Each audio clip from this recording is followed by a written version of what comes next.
안녕하십니까. 양달TV에서 비유를 담당하고 있는 비달 황종민 원장입니다. 네, 정리를 담당하고 있는 정달 권민수 원장입니다. 어제 사랑니 발치가 엄청 아프다고 들었는데 양악 수술을 하는 겸 사랑니 발치도 가능할까요? 일단 김 PD 질문에 잘못된 게 있어. 사랑니 발치가 엄청 아프다고 하는데 그거 엄청 아픈가? 그런 건 있어요. 우리 양악 수술이 아프다고 생각하잖아요. 저희 이제 병원 홈페이지에 보면 환자들이 후기 적는 거 많잖아요. 의외로 사랑니 발치가 더 아프다고 하는 사람들이 아 진짜? 꽤 있어요. 의외로 꽤 있어요. 사랑니 발치가. 왜냐하면 되게 환자들이 사랑니를 미리 뽑고 양악 수술도 하고 하는 경우들이 있잖아요. 그랬을 때 오히려 환자들 중에 사랑니가 더 아파요. 양악 수술 별로 안 아파요 하는 경우도 꽤 있습니다. 양악 수술 후에는 저희가 통증 관리를 조금 더 이렇게 많이 하니까. 제가 볼 때는 그것도 있고, 그러니까 사랑니 발치는 별거 없다고 생각해서 했는데 좀 아팠던 거고, 양악술은 되게 아플 거라 생각했는데 덜 아파서, 아마 그래서 그렇게 느끼는 것도 있겠지만, 사랑니는 그렇게 많이 안 아파. 그렇게 아프진 그러니까. 않죠. 그러니까 양악 수술할 때 사랑니 빼는 거, 가능하죠. 가능한데, 그게 있을 수도 있겠다. 사랑니도 위에 있는 사랑니하고, 아래턱에 있는 사랑니하고 좀 달라요.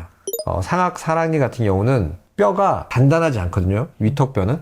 그러니까 아래턱뼈는 위턱뼈보다 좀 단단해요. 저는 언제 환자분한테 어떻게 설명하냐면, 하나는 모래사장에 박혀있는 못이야.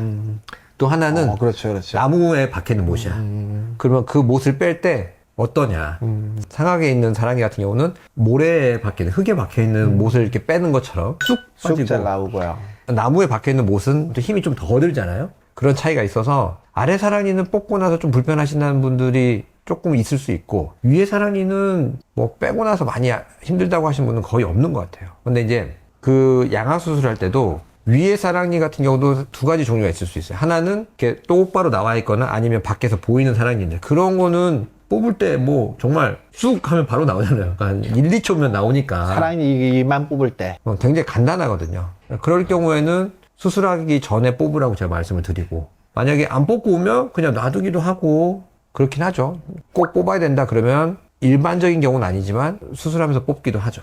네, 그 양악 수술을 할 때 사랑니는 이제 원칙적으로 시간적인 여유가 있으면 수술하기 전에 한 미리 6개월 전에, 그죠? 충분한 텀을 두고, 아니면 최소 3개월은 전에 미리 뽑아 놓는 게 더 좋을 수 있습니다. 근데 간혹 보면은 사랑니가 특히 아래 사랑니 같은 경우에 너무 깊이 있어서 얘를 이제 우리가 사랑니 뽑으려고 그러면 그 위에 있는 뼈를 다 깎아내고 뽑아야 되는데 뼈를 되게 많이 깎아야 되거나 하는 경우들은, 경우에 따라서 양악 수술을 할 때는 우리가 아래턱을 이렇게 딱 쪼갠 다음에 수술하기 때문에 깊이 있는 사랑니가 쉽게 노출됩니다. 수술 과정 중에. 그래서 오히려 어떤 경우는 이게 수술 중에 뽑는 게 좀 더 쉬운 경우들도 있을 수 있고요.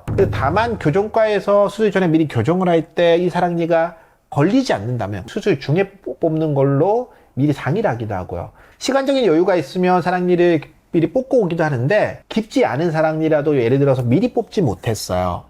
그렇다 그러면 아래 사랑니 같은 경우는 양악 수술 중에 우리가 발치를 할 수도 있습니다. 그래서 이거는 이제 뭐 수술하는 사람, 원장님이 수술하는 의사가 교정하는 의사랑 상의해서 수술 중에 사랑니 발치를 충분히 같이 할 수도 있다. 근데 다만 그 뽑은 자리가에서 피가 날 수 있습니다. 근데 거기를 우리가 피가 안 나게 완벽하게 꼬맬 수는 없기 때문에, 양악수를 마치고 환자가 딱 나왔을 때는 전신 마취에서 회복이 많이 안 되기 때문에 이 꺼지를 물고 있거나 지혈하는 게 굉장히 불편할 수가 있고, 환자가 잠에서 마취해서 완전히 안 깬 상태에서 입안에 피가 나게 되면 그 피를 뱉어내기도 힘들고 삼키기도 힘든 생각이 되기 때문에, 그리고 위에 사랑니는 그냥 따로 뽑더라도 상대적으로 이게 어렵지 않기 때문에 사실 위에 사랑니는 이제 똑바로 나 있는 경우는 특히나 양악 수술 중에 뽑지는 않고요.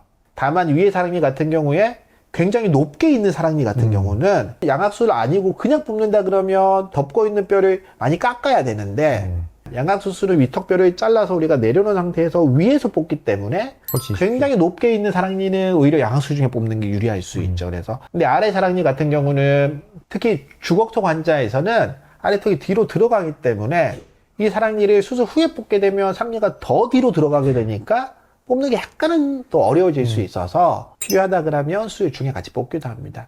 아래 사랑니 같은 경우도 똑바로 나 있으면 되도록이면은 미리 뽑으려고 하지만, 만약에 여의치 않는다 그러면, 그렇지 못했다 그러면 뭐 경우에 따라서 우리가 같이 뽑는 것도 가능은 하고요. 그러니까 이제 그거는 약간 케바케 사바사잖아요. 그렇죠. 케바케 사바사는 그런 것들은 사실은 본인, 그러니까 환자 상황에 따라서 치료하시는 선생님과 상의를 해서 결정하시는 것이 좋겠습니다. 네, 그러면 우리 사랑니 관련된 이 긴 이야기를 고라님께서 한번 정리해 주도록 하겠습니다. 네, 오늘 내용은 이렇게 정리하도록 하겠습니다. 양악수술 환자의 산악니 6개월 전 빼는 게 원칙이고 너무 깊은 산악니는 수술할 때 함께 뺄 수 있습니다. 네, 오늘은 한 줄 아니고 한 문단 정리였습니다. 오늘은 여기까지 하겠습니다. 지금까지 양다이TV의 황종민. 권민수였습니다. 네, 감사합니다.